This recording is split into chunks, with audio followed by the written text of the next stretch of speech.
Hello बच्चों, आइए इस प्रश्न को समझते हैं। अग्र मस्तिष्क में आवश्यक रूप से रजिस्टर की जाने वाली सभी संवेदी सूचनाओं को इसमें से अवश्य जाना चाहिए। यहाँ पे हमसे पूछ रहा है कि जो अग्र मस्तिष्क है उसमें आवश्यक रूप से जो रजिस्टर की जाने वाली सभी संवेदी सूचनाएं होती हैं उसको इनमें से किससे अवश्य गुजरना चाहिए या अवश्य जाना चाहिए। ए थैलेमस, बी रेटिक्युलर एक्टिवेटिंग तंत्र, सी सेरिबेलम, डी पोन्स। तो यहाँ पे हम सबसे पहले इस प्रश्न की मुख्य अवधारणा देखेंगे। तो यहाँ पे अगर हम इस प्रश्न की मुख्य अवधारणा लिखें तो यहाँ पे हम लोग लिखेंगे अग्र मस्तिष्क।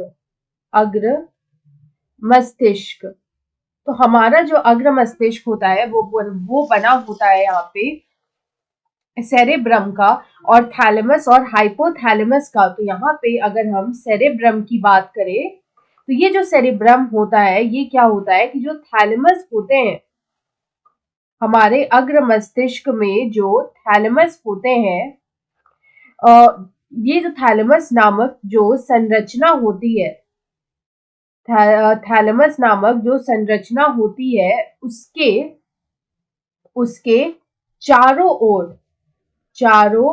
ओर ये लिपटा होता है।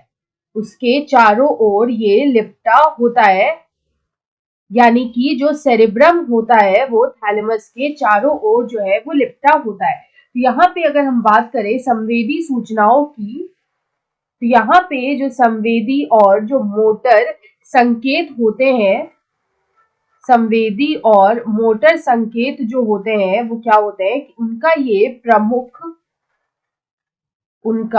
ये प्रमुख संपर्क स्थल होता है। उनका प्रमुख संपर्क स्थल जो है वो होता है। तो यहाँ पे जितने भी अग्र मस्तिष्क में जो जानकारी होती है, तो यहाँ पे हम लिख सकते हैं कि जो अग्र मस्तिष्क में जितनी भी जानकारी या फिर हम बोल सकते हैं कि जो संवेदी सूचनाएं होती हैं या फिर जो संवेदी सूचनाएं होती हैं या फिर सूचनाओं को जो है थैलेमस से गुजरना होता है, उसको थैलेमस से गुजरना होता है या फिर थैलेमस से अवश्य जाना होता है।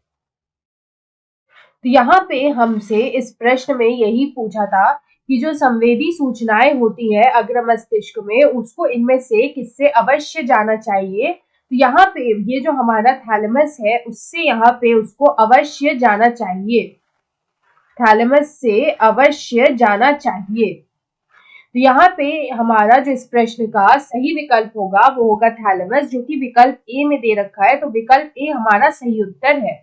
आशा है आप इसे अच्छी तरह समझ गए होंगे। धन्यवाद।